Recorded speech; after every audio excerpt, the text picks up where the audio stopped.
오후 1시 14분. 아기 방에 고요를 찢는 날카로운 전화벨 소리가 울렸다. 서사라는 바닥에 무릎을 꿇고 앉아 있었다. 8개월 된 무거운 배를 허벅지에 기댄 채 햇살처럼 부드러운 노란색의 작은 아기 우주복을 개고 있었다. 그녀는 그 옷 안에 있을 아들의 작은 얼굴을 상상하며 미소 지었다.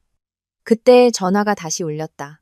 그녀는 허리 아래를 손으로 짚으며 힘겹게 일어섰다. 발신 번호는 확인하지 않은 채 스피커폰으로 전화를 받았다. 여보세요? 수화기 너머의 목소리는 아는 사람이 아니었다. 낮고 공식적인 톤의 남성 목소리에 팔에 소름이 돋았다. 서사라 씨 되십니까? 네, 제가 서사라인데요. 고속도로 순찰대박 경위입니다. 남편 되시는 서주혁 씨께서 경부고속도로 서울 방면에서 교통사고를 당하셨습니다. 폐 속의 공기가 얼어붙었다. 손에 들고 있던 노란 우주복이 바닥으로 미끄러져 떨어졌다. 사고요? 괜찮은가요? 수화기 너머의 침묵은 영원처럼 느껴졌다. 생명에는 지장이 없습니다, 부인. 서울중앙병원으로 이송되었습니다. 그런데 혼자가 아니었습니다. 마지막 문장은 살아도 즉시 해독할 수 없는 무거운 의미를 담은 채 공중에 맴돌았다. 혼자가 아니었다. 물론 그랬겠지. 중요한 계약을 앞둔 고객과 함께 있었을 것이다. 서주혁은 고급 수입차 매장의 영업팀장이었다. 일에 살고 일에 죽는 사람이었다. 누구랑 같이 있었나요? 그녀의 목소리는 이미 실처럼 가늘어졌다. 보고서에는 그 정보가 없습니다, 부인. 동승자 역시 병원으로 후송되었다는 것만 기록되어 있습니다. 즉시 병원으로 오셔야겠습니다. 경찰관이 전화를 끊었다. 사라는 손에 전화기를 든 채 바닥에 떨어진 우주복을 멍하니 바라보며 서 있었다. 혼자가 아니었다. 그 문장이 메아리치며 점점 더 어둡고 날카로운 윤곽을 드러냈다. 손에서 시작된 떨림이 다리로 번져나갔다. 그녀는 숨을 헐떡이며 화장대에 몸을 기댔다. 고객이 아니라는 직감이 들었다. 뭔가 다른 것이었다. 생각할 겨를도 없이 그녀는 가방과 차키를 챙겨 아파트를 나섰다. 문을 잠그는 것도 잊었다. 엘리베이터 거울에는 그녀조차 거의 알아보지 못할 여자의 모습이 비쳤다. 창백한 얼굴, 동그래진 눈, 그리고 자신을 기다리고 있을 무언가에 맞서는 연약한 방패처럼 보이는 거대한 임신한 배.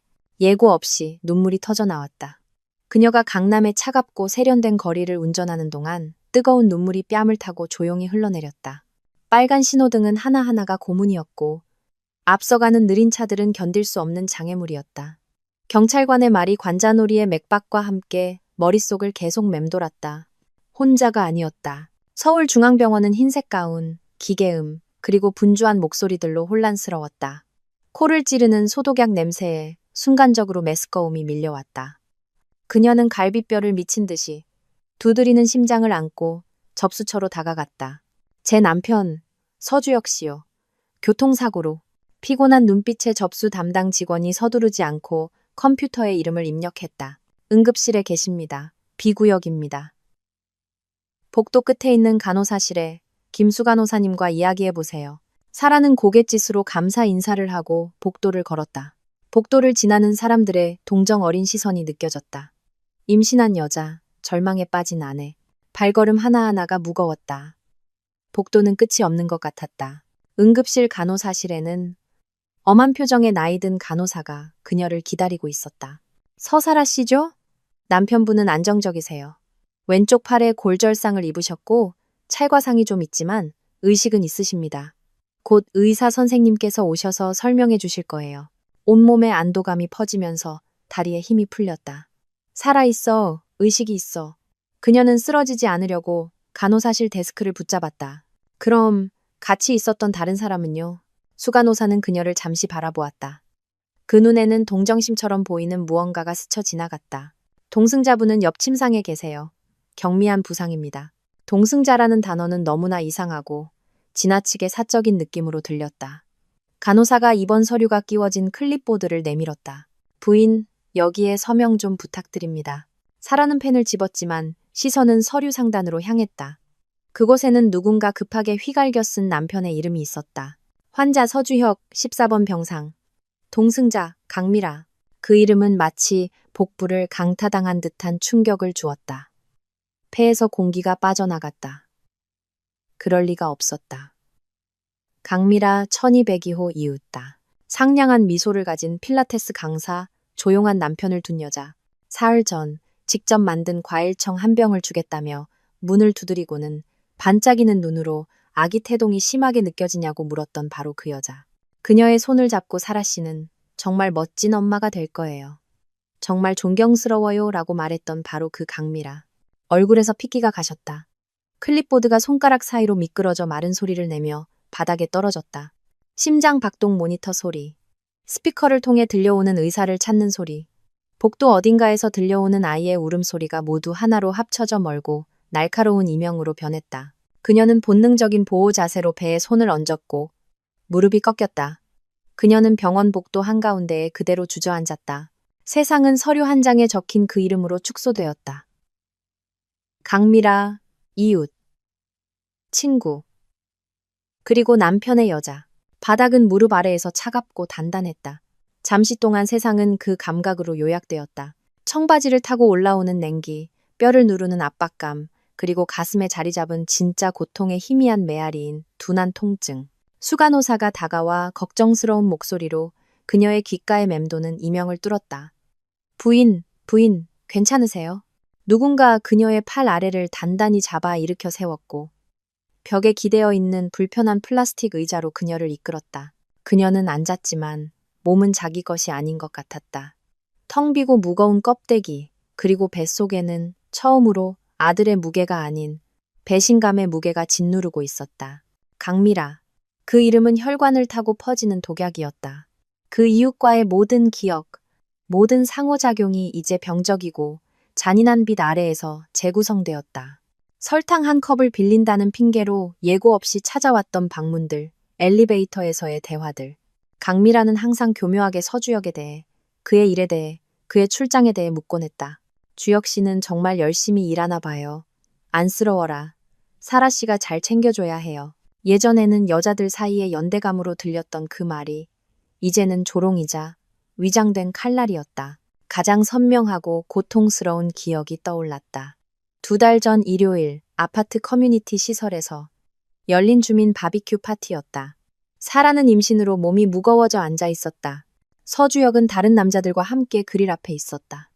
강미라가 다가와 그녀 옆에 앉아 그녀의 배에 손을 얹었다. 만져봐도 돼요? 그녀는 이제 메스꺼움을 유발하는 다정함으로 물었다. 그러고는 사라의 눈을 똑바로 쳐다보며 말했다. 정말 마법 같은 연결이죠? 엄마와 아들 사이는 그 무엇도 이걸 끊을 수는 없어요. 병원 복도에 앉아있는 지금. 사라는 그 거짓말의 깊이를 이해했다. 그것은 단순한 바람, 실수가 아니었다. 그것은 그녀의 코앞에서 그녀가 집이라고 부르는 곳에서 상연된 잔인한 연극이었다. 이웃은 그녀의 친구가 되고 싶었던 게 아니었다.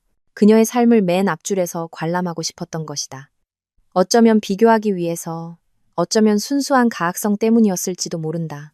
임신에 대한 모든 질문, 비타민과 입덧에 대한 모든 조언은 공감이 아니라 정보 수집이었다. 지형을 측정하고 임신한 아내가 남편이 구축한 거짓말의 세계에 얼마나 무지한지 가늠하는 방법이었던 것이다. 얇은 테 안경을 쓴 젊고 진지한 표정의 여의사가 그녀 앞에 섰다. 서사라 씨, 저는 당직 의사 안은정입니다. 남편분은 위험한 고비는 넘겼습니다. 왼쪽 요골 원위부 골절로 고정이 필요하지만 신경학적 손상은 없습니다. 운이 좋으셨어요. 운이라는 단어는 모욕처럼 들렸다. 자신이 초래한 파괴를 마주하기 위해 살아남은 운, 만나볼 수 있을까요? 사라가 물었다. 목소리는 쉬어 있었고 알아들을 수 없을 정도였다. 의사는 망설였다. 통증 조절을 위해 지금은 진정제를 맞고 계십니다. 그리고 다른 환자분도 같은 관찰실에 있고요. 조금 기다리시는 게 좋을 것 같습니다. 아니요. 그녀 자신도 놀랄 만큼 단호하게 말했다. 지금 보고 싶어요. 의사는 그녀를 관찰했다. 전문가의 시선이 그 차가운 결심 뒤에 무엇이 있는지 해독하려 했다. 의사는 그녀의 불룩한 배, 창백한 얼굴, 더 이상 눈물을 흘리진 않지만 폭풍을 담고 있는 눈을 보았다. 그리고 고개를 끄덕였다. 알겠습니다. 이쪽입니다. 관찰실은 복도와 녹색 커튼 하나로만 분리되어 있었다. 의사가 커튼을 옆으로 젖히자 그 안에 광경이 드러났다. 2개의 이동식 침대가 나란히 놓여 있었다. 오른쪽에는 서주역이 있었다. 왼쪽 팔은 하얀 부목으로 감겨 있었고 얼굴에는 극힌 상처가 있었으며 진정제 효과로 눈을 감고 있었다. 무의식 상태에서도 그의 표정은 죄책감에 시달리는 듯했다. 왼쪽 침대, 그에게서 2미터도 채 안 되는 거리에 강미라가 있었다. 그녀는 이마에 머리카락 경계선 근처에 반창고를 붙이고 있었고 멍한 눈으로 천장을 바라보고 있었다. 그녀는 사라가 들어오는 것을 보지 못했다. 자신의 고통과 결과의 세계에 빠져 있었다. 사라는 입구에 얼음 조각상처럼 멈춰섰다. 공기는 짙고 무거워져 숨쉬기 어려웠다. 그들이 그곳에 함께 있었다. 그녀의 삶을 정의하는 거짓말에 살아있는 증거가 나란히 누워 있었다. 그녀와 침대, 꿈, 그리고 미래의 아들을 공유했던 남자와 그녀에게 수제 과일청과 임신 조언을 건넸던 여자. 그 장면의 친밀함은 어떤 고백보다도 더 파괴적이었다. 그들은 단순한 연인이 아니었다. 그들은 사고, 병원 침대, 그리고 운명을 공유했다. 그들은 하나의 단위였고 그녀는 그 배신의 방정식에 맞지 않는 이방인이었다. 그때 강미라가 천천히 고개를 돌렸고 그녀의 눈이 사라의 눈과 마주쳤다. 즉각적인 알아챈에 이어 그녀의 얼굴을 일그러뜨리는 공포의 물결이 뒤따랐다. 강미라의 입술이 벌어졌지만 아무 소리도 나오지 않았다. 진실이 앗아간 공기를 찾아 헤매는 물 밖으로 나온 물고기 같았다. 그녀의 얼굴에 떠오른 공포는 추하고 어떤 위험도 없었다. 거기에는 후회가 없었고 단지 들켰다는 공포만이 있었다. 그 시선 속에서 사라는 웃음 짓던 이웃, 필라테스 강사. 친구를 보지 못했다. 궁지에 몰린 포식자를 보았다. 사라는 시선을 피하지 않았다. 차갑고 날카로운 힘이 자신을 장악하는 것을 느끼며 시선을 고정했다. 몇 분 전 자신을 삼켰던 울음, 비명, 절망을 위한 공간은 없었다. 오직 잔인한 명료함만이 존재했다. 그녀는 방 안으로 한 걸음, 그리고 또 한 걸음 내디뎠다.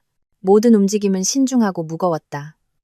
그녀는 서주역의 침대 옆에 멈춰 섰지만 그를 쳐다보지는 않았다.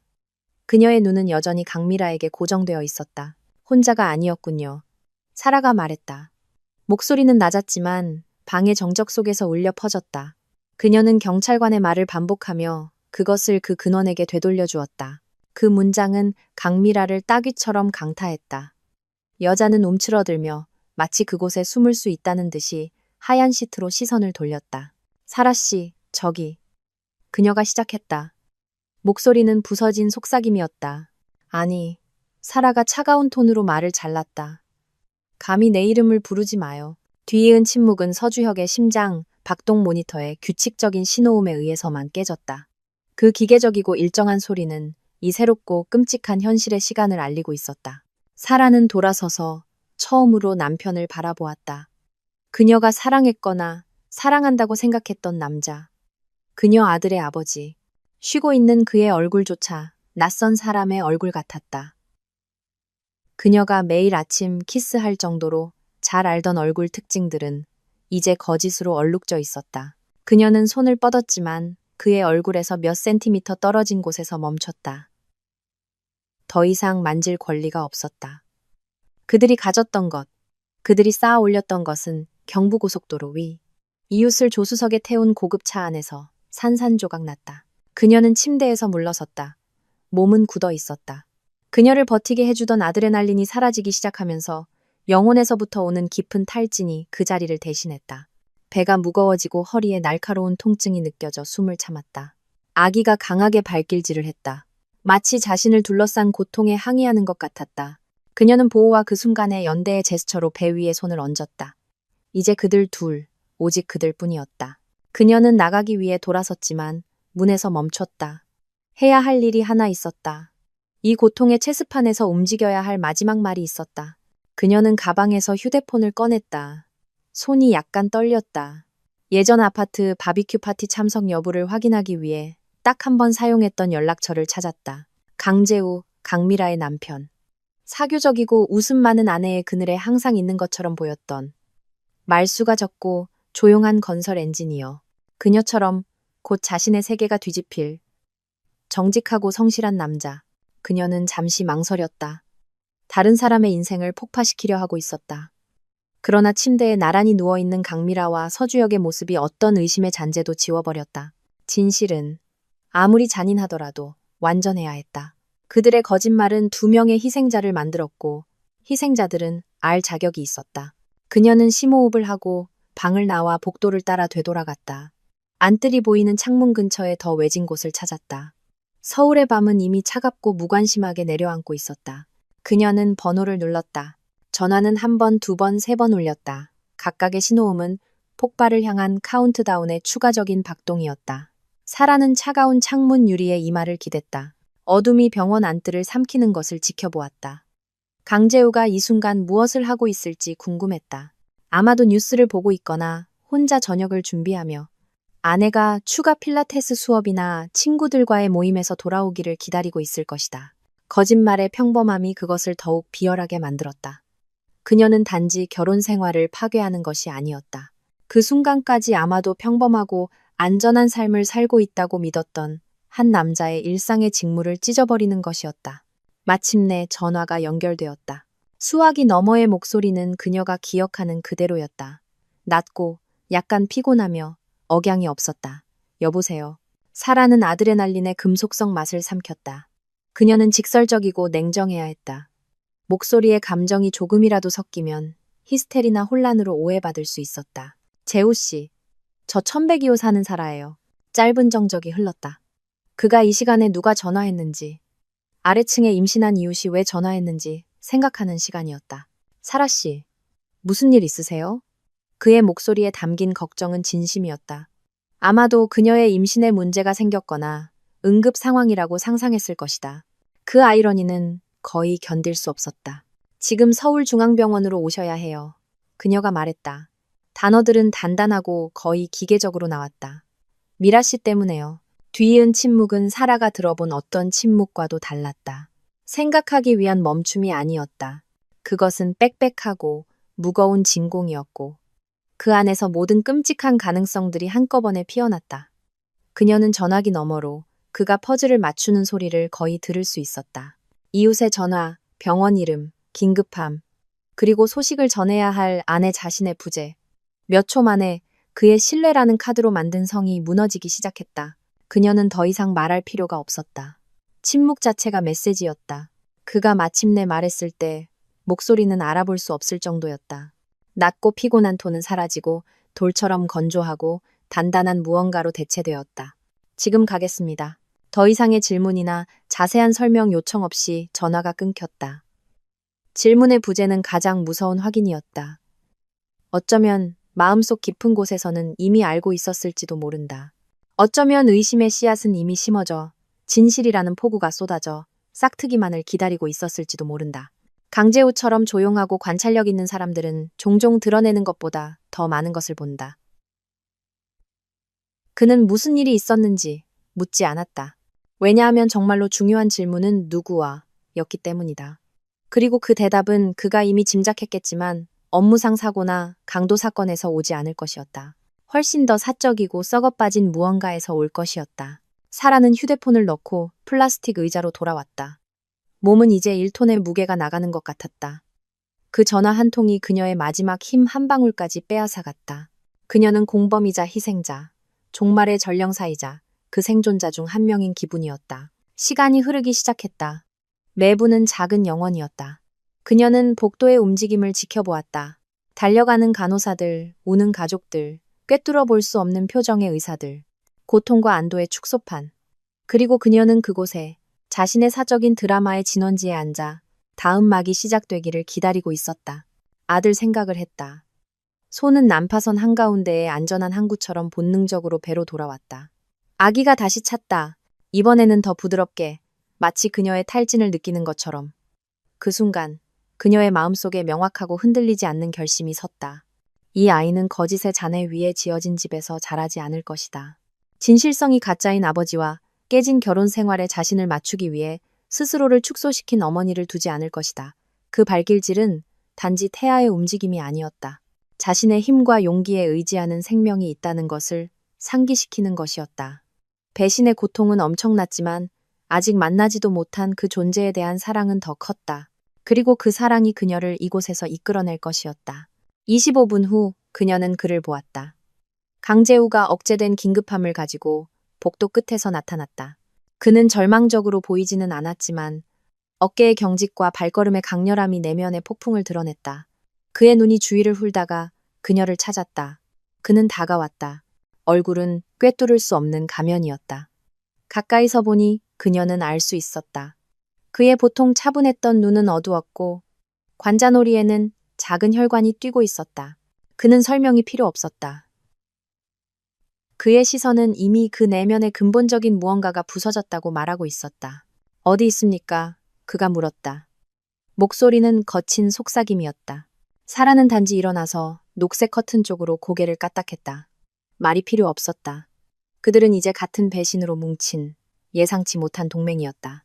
재앙의 진원지를 향해 함께 걸어가고 있었다.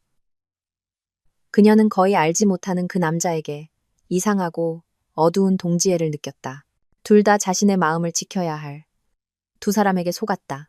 그녀는 그를 따라가 그가 커튼을 젖히는 동안 한 걸음 뒤에 멈췄다.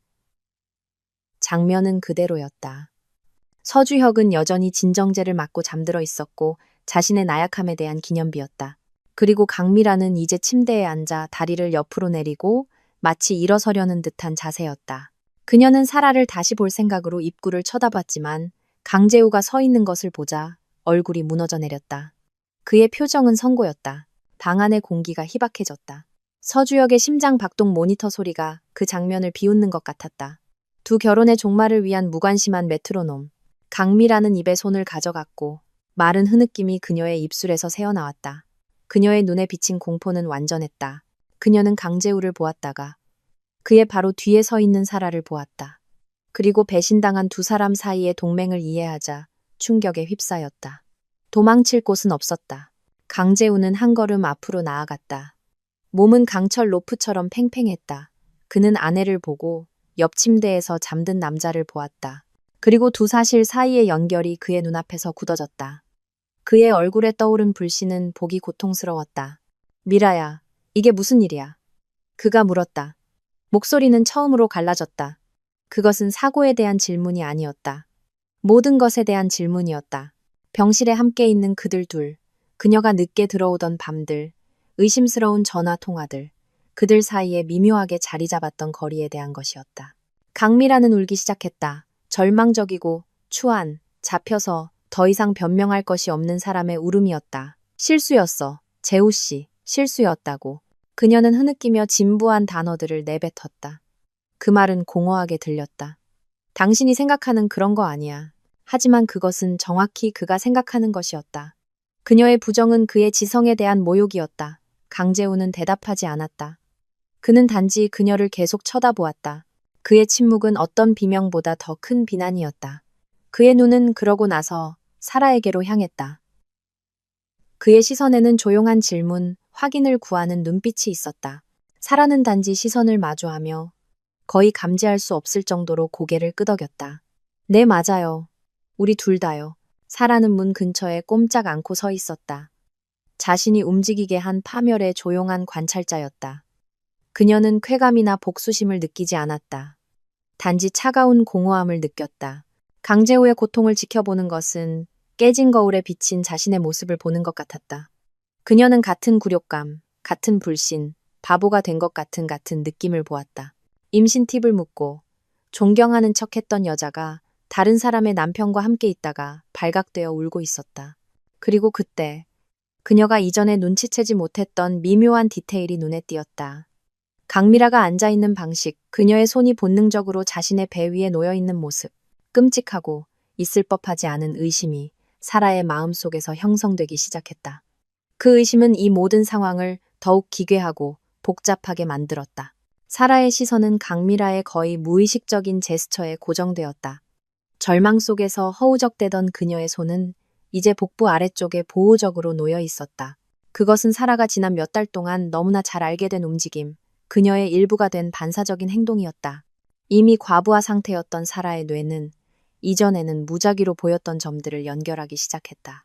임신 초기에 대한 강미라의 끊임없는 질문들, 임산부용 비타민 종류에 대한 호기심, 엘리베이터에서 강미라가 시작했던 아기 이름에 대한 대화들, 그것을 사라의 선택에 대한 단순한 호기심으로 위장했었다. 그때는 단지 다른 사람의 임신에 매료된 여자처럼 보였다. 이제 병원의 차갑고 잔인한 형광등 불빛 아래에서 그것은 새롭고 괴물 같은 의미를 띠게 되었다. 임신 팁을 묻던 그 여자는 임신 중이었다.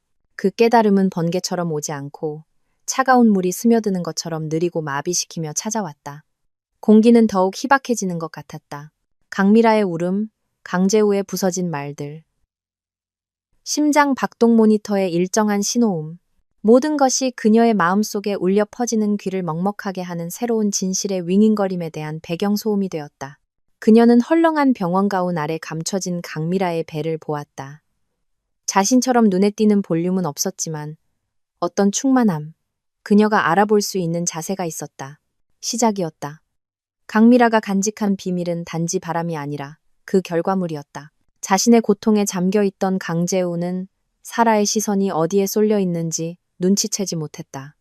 그는 아내를 향해 한 걸음 더 다가갔고 충격보다 분노가 앞서기 시작했다. 실수? 그가 반복했다. 목소리는 낮고 위험했다. 실수는 길을 잘못 드는 거야, 미라야. 실수란 공과금 내는 걸 잊어버리는 거고, 다른 도시에서 이웃집 남편이랑 차 안에 있는 건 실수가 아니야. 그건 선택이지. 네가 매일같이 한 선택이라고. 각 단어는 타격이었다. 강미라는 눈물로 얼룩진 얼굴로 움츠러들었다. 그렇게 된 거 아니야. 당신한테 말하려고 했어. 그녀는 난파선 속에서 구명 밧줄이라도 찾으려는 듯 약한 목소리로 거짓말을 했다. 뭘 말하려고 했는데? 강재우가 목소리를 높이며 압박했다. 네가 바람 피우고 있었다는 걸?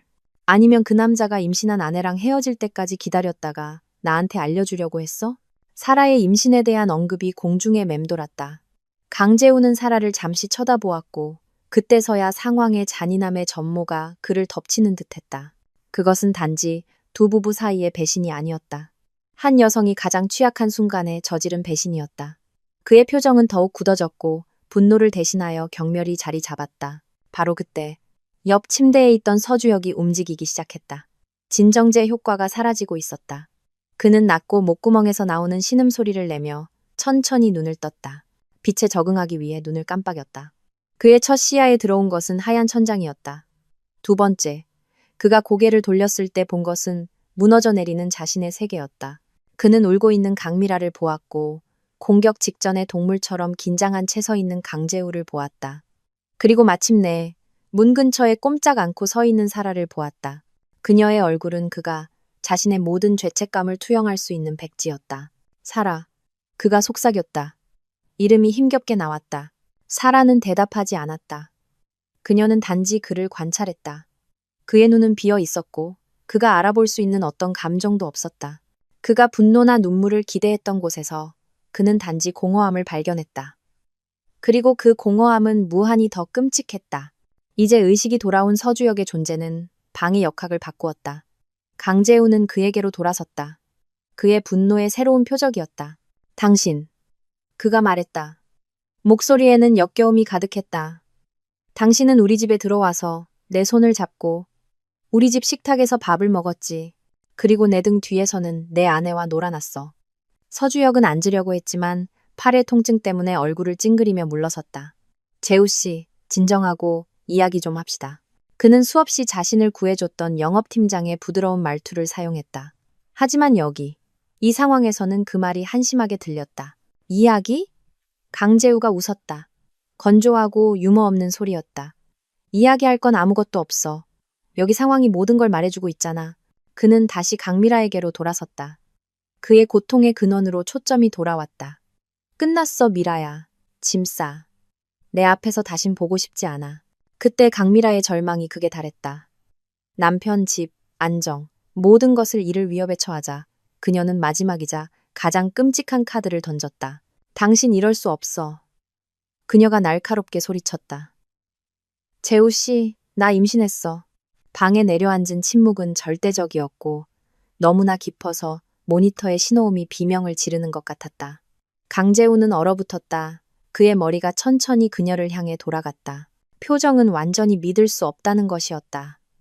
다른 침대에 있던 서주혁은 눈을 동그랗게 떴다. 그의 얼굴에는 충격이 역력했다. 그도 몰랐다. 그것은 강미라가 혼자만 간직했던 비밀의 일부였다. 사라는 잠시 눈을 감았다. 그럼 사실이었다. 의심이 가장 잔인한 방식으로 확인되었다. 그녀는 발밑에 바닥이 사라지는 것을 느꼈지만 몸은 움직이지 않았다. 아드레날린이 다시 온 힘을 다해 솟구쳤다. 그 비극의 마지막 막을 지켜볼 수 있도록 그녀를 세워준 차가운 에너지의 파도였다. 강재우는 강미라의 배를 보았다가 다시 그녀의 얼굴을 보았다. 그의 마음은 맹렬하게 작동하며 정보를 처리하고 배신의 타임라인에 그것을 끼워 맞추려 애썼다. 임신. 그가 반복했다. 그 단어는 그의 입에서 낯설었다. 다른 상황이었다면 기쁨이었을지도 모르는 무언가가 그의 눈에서 번쩍였지만 독이 든 의심에 의해 즉시 꺼졌다. 그는 서주혁을 보고 다시 강미라를 보았다. 질문은 할 필요가 없었다. 그의 긴장된 모든 근육에 그 질문이 찍혀 있었다. 당신 아이야, 재우 씨. 당연히 당신 아이이지. 강미라가 서둘러 말했다. 그녀의 목소리는 그를 설득하려는 열망에 미끄러졌다. 우리 노력했었잖아. 기억나? 당신 아이야, 맹세해. 하지만 그 맹세는 거짓으로 들렸다. 한 번 심어진 불신의 씨앗은 뽑아낼 수 없는 잡초였다. 그녀가 그 절망의 순간까지 임신 사실을 숨겼다는 사실 자체가 무언가 잘못되었다는 증거였다. 그녀는 기쁨으로 소식을 나누지 않고 그것을 방패이자 감정적 협박의 무기로 사용했다. 한편 서주혁은 창백해져 있었다. 그는 강미라를 보고 그녀의 배를 보고 그리고 사라를 보았다. 그의 표정은 충격, 혼란, 그리고 비참한 공포의 혼합이었다. 그의 무책임한 모험은 그가 상상조차 하지 못했던 복잡한 문제를 낳았다. 아들, 어쩌면 그의 아들이 다른 남자의 아내의 뱃속에서 자라고 있는 동안 자신의 아내는 그의 정당한 후계자를 품고 있었다. 그 대칭은 병적이었다. 사라는 마치 영화를 보는 것처럼 이상하게 멀리 떨어진 느낌으로 그 장면을 관찰했다. 그녀는 조각들이 움직이고 동맹이 깨지고 거짓말이 다른 거짓말 위에 겹쳐지는 것을 보았다. 강미라가 스스로를 위해 만든 함정을 보았다. 임신 소식으로 남편을 붙잡으려 함으로써 그녀는 단지 훨씬 더 큰 폭탄, 즉 친자 관계의 도화선에 불을 붙였을 뿐이었다. 강재우는 더 이상 아무 말도 하지 않았다. 그는 침대에서 울고 있는 여자를 마지막으로 한번 보고 자신의 파멸의 원인이 된 남자를 보았다. 그의 눈에는 패배감, 더 이상 아무것도 구할 수 없다는 쓰라린 인정이 있었다. 그는 훨씬 더 늙은 사람의 경직된 움직임으로 몸을 돌려 문을 향해 걸어갔다. 그는 사라를 쳐다보지 않고 지나쳤지만 잠시 그의 어깨가 구부러졌고 그녀는 그들 사이에 공유된 고통의 무게를 느꼈다. 그리고 그는 떠났다. 침묵과 두 삶의 잔해를 남기고 방에는 세 사람만 남았다. 이제 그 추악함이 온전히 드러난 삼각관계. 강미라는 조용히 흐느꼈다. 서주혁은 공허를 응시했고 부러진 팔은 그의 고통 중 가장 작은 것이었다. 그리고 사라는 마침내 움직였다. 그녀는 천천히 서주혁의 침대로 걸어갔다. 그는 그녀를 올려다보았다. 그의 얼굴에는 애원이 분명했다. 사라, 제발 용서해줘. 내가 설명할 수 있어. 그녀는 증오가 아닌 마치 과학자가 표본을 관찰하는 듯한 임상적인 호기심으로 그를 보았다. 뭘 설명하겠다는 거야? 서주혁 씨? 그녀가 물었다. 목소리는 차분하고 평탄했다. 나를 배신했다는 거? 아니면 내 친구인 척하던 이웃과 바람을 피웠다는 거? 그것도 아니면 내가 당신 아이를 품고 있는 동안 어떻게 그런 짓을 할 용기가 있었는지 설명하고 싶은 건가? 그리고 이제 이것까지. 그녀의 시선이 강미라에게로 향했다. 강미라는 그 시선의 무게에 움츠러들었다. 당신은 우리 가족을 파괴했어. 사라가 계속했다. 목소리는 여전히 낮았지만 각 단어는 공기를 갈랐다. 우리가 쌓아 올린 모든 것을 파괴했어. 그런데 왜? 임신했는데 그 아이의 아버지가 누군지도 확실하지 않은 것 같은 사람 때문에. 그녀는 대답을 기다리지 않았다. 그것을 고칠 수 있는 대답은 없었다. 그녀는 돌아서서 방을 나갔다. 두 연인을 그들의 선택이 만든 폐허 속에 홀로 남겨두고 복도에서 그녀는 멈추지 않았다.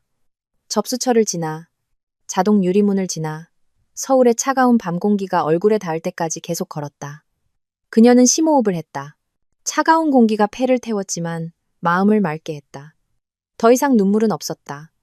강철처럼 차갑고 단단한 결심만이 있었다. 이것이 그녀가 이 이야기에서 희생자가 되는 것을 허락하는 마지막 순간이었다. 그 순간부터 그녀는 자신의 미래와 정의의 설계자가 될 것이었다. 병원의 유리문이 사라 뒤에서 닫히며 기계음과 목소리의 혼란을 잠재우고 그녀를 서울밤의 차가운 정적 속에 남겨두었다. 그녀는 즉시 차로 돌아가지 않았다. 대신 가로등의 노란 불빛, 아래 비어있는 콘크리트 벤치로 걸어가 앉았다. 돌의 차가움이 바지천을 뚫고 들어왔지만 거의 느끼지 못했다. 그녀의 몸은 무감각했고 생각의 소용돌이와 눈물로 변하기를 거부하는 날카로운 고통 주위에 보호막을 친 껍데기 같았다. 울지 않을 것이다. 여기서 우는 것은 해방이었고 한 번 시작하면 멈출 수 없을 것 같았다. 그녀는 온전한 힘이 필요했다. 그녀는 얼마나 되는지 모를 시간 동안 그곳에 앉아 대로를 지나가는 차들을 지켜보았다. 각 차에는 그녀가 알지 못하는 이야기의 우주가 담겨 있었다. 집으로, 가족에게로, 평범한 삶으로 돌아가는 사람들. 평범하다는 단어는 이제 외국어처럼 들렸다. 그녀의 삶은 이전과 이후로 나뉘었다. 그리고 그 경계는 두 개의 침대와 드러난 거짓말이 있는 병실이었다. 서주혁에게 했던 말이 마음속에 메아리 쳤다. 당신은 우리 가족을 파괴했어. 하지만 그 말을 하면서 그녀는 더 깊은 진실을 깨달았다. 그렇게 약한 기반 위에 첫 폭풍에 그렇게 취약하게 지어진 가족은 아마도 최종 붕괴 훨씬 전부터 이미 부서져 있었을지도 모른다. 배신은 지진이 아니라 그녀가 자신감 넘치는 행복 속에서 보기를 거부했던 균열을 드러낸 단지 여진일 뿐이었다. 지난 몇 달간의 기억들이 새로운 방식으로 정렬되기 시작했다. 마치 퍼즐 조각들이 재배열되어 기괴한 그림을 만드는 것 같았다. 서주혁이 실적 달성을 위해 필수적이라고 정당화했던 주말 출장들. 그녀의 것이 아닌 향수 냄새를 풍기며 늦게 들어와서는 시승을 한 고객의 것이라고 말했던 때들. 미묘한 거리감. 이제는 침대 옆 탁자 위에 항상 뒤집혀 있는 휴대폰. 그녀가 그의 하루에 대해 물을 때의 짜증. 그녀가 업무 스트레스나 예민한 임산부의 편집증으로 치부했던 이 모든 작은 신호들이 이제 그녀가 무시했던 위험 신호로 드러났다. 그녀는 단지 속은 것이 아니었다. 그녀는 맹목적인 신뢰 속에서 속임수가 번성하도록 허락했다. 병원 문이 다시 열리고 복도에서 봤던 간호사가 조심스럽게 다가왔다. 사라 씨, 괜찮으세요? 이렇게 추운데 계시면 안 돼요. 사라가 고개를 들었다. 이제 가려고요. 그냥 잠시 시간이 필요했어요. 간호사는 망설였다. 전문적인 동정심이 참견하고 싶지 않은 마음과 싸우고 있었다. 남편분께서 계속 찾으세요. 많이 불안해하십니다. 사라는 혐오감을 느꼈다. 불안해한다고. 마치 그의 안위가 어떤 식으로든 우선순위인 것처럼. 집에 갔다고 전해주세요. 그녀가 단호한 목소리로 대답했다. 그리고 다른 환자분은 간호사가 목소리를 낮추며 계속했다. 남편분이 다시 오셨어요. 지금 사회복지사와 이야기하고 있습니다. 그 소식은 병적인 호기심으로 그녀를 덮쳤다. 강재우가 돌아왔다. 부서진 채 뒤도 돌아보지 않고 떠났던 남자가 고통의 진원지로 돌아왔다.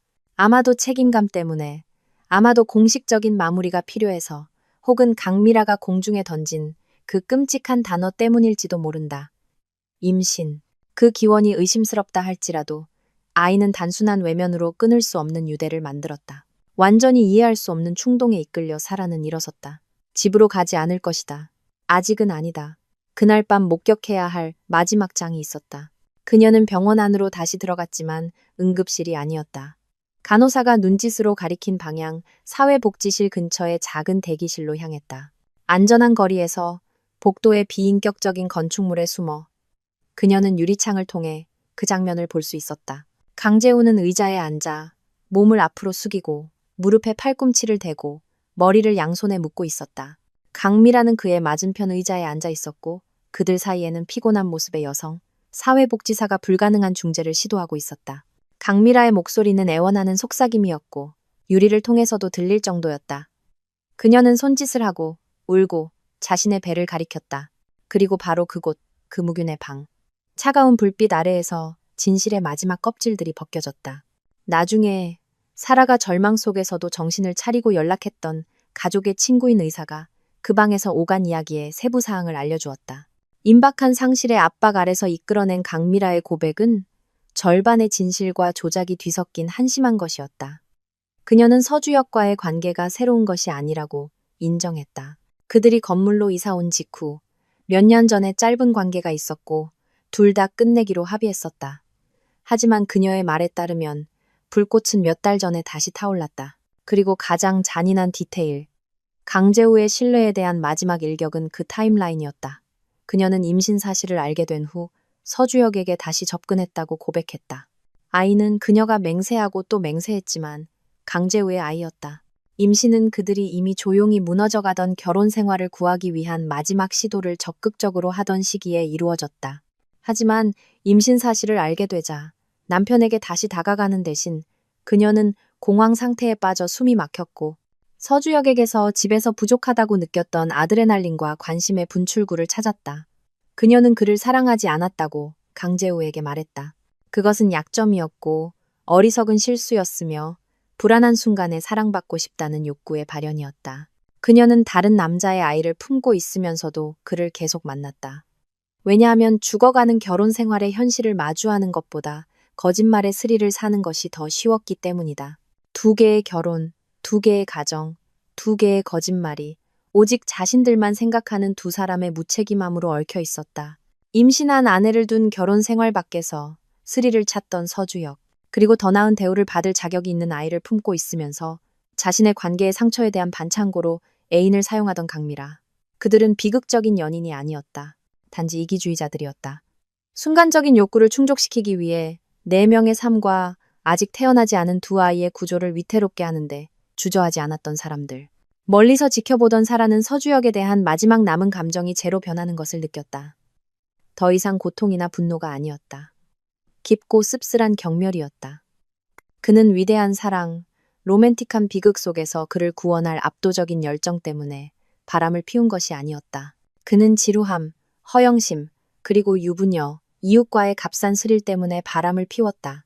그는 그들이 쌓아 올리던 가족, 아들의 탄생이라는 신성함을 자신을 시간 때우기용으로 사용하던 여자와의 재탕되고 추악한 관계로 바꿔버렸다. 그녀는 강재우가 일어서는 것을 보았다. 그는 한마디도 하지 않고 단지 강미라를 길고 공허한 시선으로 바라보았다. 마치 그녀를 꿰뚫어보는 듯한 시선이었다. 그것은 자기 집의 폐허를 바라보며 구할 수 있는 들보가 하나도 없다는 것을 아는 남자의 시선이었다. 그리고 그는 돌아서서 방을 나와 병원 정문을 지나 밤속으로 사라졌다. 이번에는 영원히 그는 뒤돌아보지 않았다. 사라도 돌아서서 떠났다. 더 이상 볼 것은 없었다. 파괴는 완료되었다. 그녀는 자동 조종 상태로 집으로 운전했다. 마음은 이상하게 조용했다. 한때 안식처였던 아파트는 이제 범죄 현장처럼 보였다. 모든 물건, 벽에 걸린 모든 사진, 함께 골랐던 모든 가구 조각이 거짓말의 증인이었다. 그녀는 아기 방으로 들어갔다. 노란 우주복이 여전히 바닥에 있었다. 그녀는 그것을 집어들었다. 손에 닿는 부드러운 천의 감촉이 악몽이 되어버린 세상에서 유일하게 현실적인 것이었다. 그녀는 이 방을 해체하지 않을 것이다. 혼자서 완성할 것이다. 다음 날 아침, 그녀가 가장 먼저 한 전화는 변호사에게, 2번째는 부동산 중개인에게, 3번째는 이삿짐 센터에 한 것이었다. 그녀는 마치 자신의 삶을 철거하는 것이 아니라 건축 프로젝트를 관리하는 것처럼 차갑고 체계적인 효율성으로 행동했다. 모든 결정은 그에게서, 그 건물에서, 1202호 여자에게서 멀어지는 한 걸음이었다. 서주혁은 오후 늦게 퇴원했다. 그는 사라에게 수십 번 전화했지만 그녀는 받지 않았다. 그래서 그는 택시를 타고 집으로 갔다. 아마도 그녀를 만나 자신의 매력, 변명, 공허한 약속을 사용할 준비가 되어 있었을 것이다. 하지만 그가 1102호 아파트 문을 열었을 때 그가 발견한 것은 거의 텅 빈 공간이었다. 구석에 쌓인 상자들, 이전에는 액자가 걸려있던 벽의 빈 공간, 더 이상 존재하지 않는 삶의 메아리, 거실에 유일하게 남아있던 가구인 유리 커피 테이블 위에는 갈색 봉투가 하나 있었다. 그의 이름 서주혁이 사라의 우아한 필체로 쓰여 있었다. 손을 떨며 멀쩡한 팔이 다른 팔을 고정시킨 부목과 싸우며 그는 그것을 열었다. 안에는 증오나 고통의 편지가 없었다. 단지 3가지 항목이 있었다. 첫 번째는 사라의 변호사가 이미 입수한 사고 보고서 사본이었고 젖은 노면에서의 과속이라는 원인이 강조되어 있었다. 2번째는 그의 아들의 마지막 초음파 사진 사본이었고 완벽한 옆모습의 흑백 이미지, 아버지의 추악함과는 무관하게 맥동하는 생명이었다. 그리고 3번째는 단 한 문장이 적힌 작은 메모였다. 당신이 거짓말을 하는 동안 나는 사는 법을 배웠어요. 서명은 없었다. 필요 없었다. 서주혁은 텅 빈 거실 한가운데에 서서 그 3장의 종이를 바라보았다. 자신의 무모함의 증거, 상실의 이미지, 그리고 그녀의 독립선언. 그는 초음파 사진을 만질 용기가 없었다. 단지 공허함 속에서 바닥에 주저앉았고 그가 잃어버린 모든 것의 무게가 마침내 그를 짓눌렀다. 이혼은 빠르고 잔인할 정도로 효율적인 과정이었다. 사라는 변호사에게 협상하지 말고 단지 집행하라고 지시했다. 그녀는 법적으로 자신의 권리인 것과 자유 외에는 아무것도 원하지 않았다. 서류가 진행되는 동안 그녀는 가로수가 늘어선 거리와 새로운 시작의 분위기가 있는 압구정의 임대 아파트의 자리를 잡았다. 공간은 더 작고 단순했지만 모든 평방 센티미터가 그녀의 것이었다. 벽에는 서주역의 기억이 배어 있지 않았고 엘리베이터에서 강미라와 마주칠 위험도 없었다. 그곳은 중립지대, 백지였다. 그녀는 자신도 놀랄 만큼의 평온함으로 아기방을 꾸미기 시작했다. 벽을 부드러운 회색으로 칠하고 거의 명상적인 집중력으로 설명서를 따라가며 직접 아기 침대를 조립했다. 조여진 모든 나사, 맞춰진 모든 부품은 창조의 행위였고 혼자서 생명을 창조하고 부양할 수 있는 그녀의 능력에 대한 긍정이었다. 그녀는 서주역의 부재를 느끼지 않았다. 사실 고독은 생산적이고 조용했으며 그녀가 가지고 있는지 몰랐던 힘과 연결될 수 있게 해주었다. 방은 일주일 만에 완성되었다. 가족의 잔해위가 아닌 자신을 재발견한 한 여성의 견고한 기반 위에 지어진 평화와 약속의 보금자리였다. 다른 사람들의 결말에 대한 소식은 공통된 지인들과 예전 아파트에 피할 수 없는 소문망을 통해 단편적으로 그녀에게 전해졌다. 강미라는 서주역보다 이틀 후에 퇴원했다. 강재우는 약속대로 그녀를 데리러 오지 않았다. 그는 이혼 소송을 제기했고 차가운 자비의 행위로 출생 전 유전자 검사를 요구했다. 몇 주 후에 도착한 결과는 그 결혼에 관해 밝힌 마지막 못이었다. 아이는 정말로 그의 아이였다. 하지만 생물학적 확인은 아무것도 바꾸지 못했다. 신뢰의 배신은 너무나 깊었다. 강재우는 아버지로서의 모든 의무를 이행하는 데 동의했지만 결혼은 죽었고 묻혔다고 분명히 했다. 이제 건물에서 따돌림 당하고 애인에게 버림받은 강미라는 자신이 스스로 만든 고독 속에서 모성을 마주하게 될 것이었다. 한편 서주역은 무너졌다. 텅 빈 아파트는 그의 감옥이 되었다. 사라와 그들이 가졌던 삶의 부재는 모든 조용한 방에서 그를 괴롭히는 유령이었다. 그는 전화하고 메시지를 보내고 두 번째 기회를 애원했지만 사라는 그의 번호를 차단했다.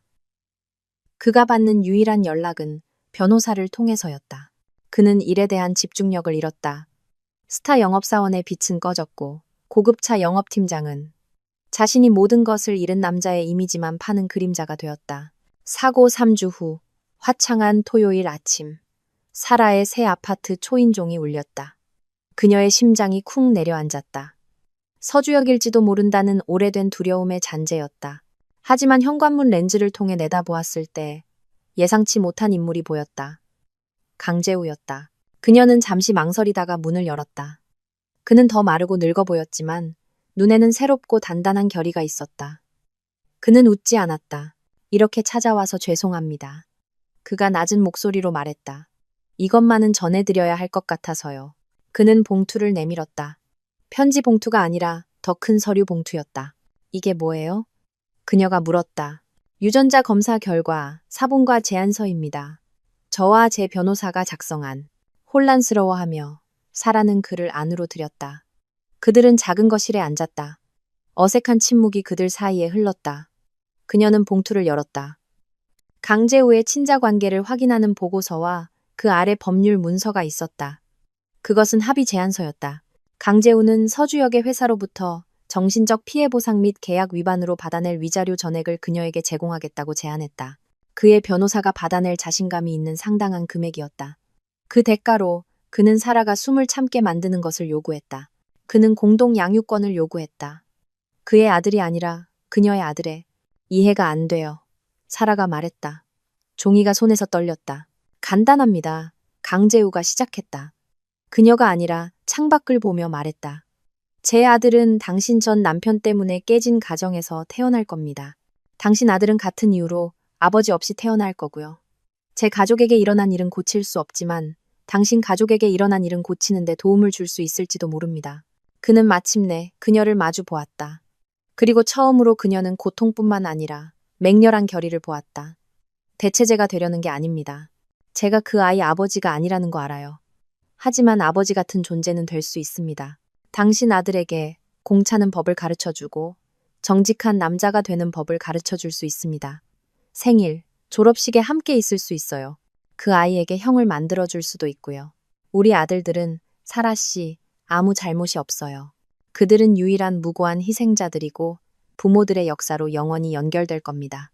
어쩌면 그들은 함께 가족처럼 자랄 수 있을지도 몰라요. 다른 이상하고 꿰맨 가족이지만 그래도 가족으로요. 사라는 침묵했다. 그 제안은 미쳤고 전례가 없었으며 동시에 끔찍하고 깊은 의미가 있었다. 그것은 그녀가 상상조차 할 수 없었던 시적인 정의의 한 형태였다. 두 사람이 초래한 파괴를 가져다가 그것으로부터 그 배신의 무고한 유산인 두 아이를 위해 새롭고 기능적인 무언가를 만드는 것. 뭐라고 말해야 할지 모르겠어요. 그녀가 속삭였다. 지금은 아무 말도 하지 마세요. 그가 일어서며 대답했다. 생각해보고 변호사와 상의하세요. 이 제안은 진심입니다. 당신을 동정해서 이러는 게 아니에요. 아이들을 위해서 하는 겁니다. 그는 사라를 문서와 그녀가 결코 상상하지 못했던 미래의 가능성과 함께 홀로 남겨두고 떠났다. 일주일 후 그녀의 아들이 태어났다. 호기심 많은 눈과 튼튼한 폐를 가진 건강한 아들이었다. 그녀가 퇴원하는 날 아파트에서 두 개의 꽃다발을 발견했다. 하나는 익명으로 우리 아들 태어난 거 축하해, 용서해줘라고 적힌 간단한 카드가 있었다. 그녀는 나머지를 읽지도 않고 쓰레기통에 버렸다. 다른 하나는 손으로 쓴 카드가 꽂힌 소박한 들꽃 다발이었다. 세상에 온 걸 환영한다, 꼬마야. 네 형이 널 무척 만나고 싶어해. 존경을 담아, 강재우. 그 순간 아들을 품에 안고 사라는 알았다. 그녀는 혼자 다시 태어나는 것이 아니었다. 아무도 예측할 수 없었던 무언가를 건설하는 데 있어 예상치 못한 동맹과 함께 다시 태어나고 있었다. 그녀의 복수는 서주역이 고통받는 것을 보는 것이 아닐 것이다. 그녀의 복수는 살아가는 것이 될 것이다. 배신에도 불구하고가 아니라 그 잿더미 위에서 행복한 가정을 꾸리는 것이 될 것이다. 진정한 승리는 당신에게 상처를 준 사람을 파괴하는 것이 아니다.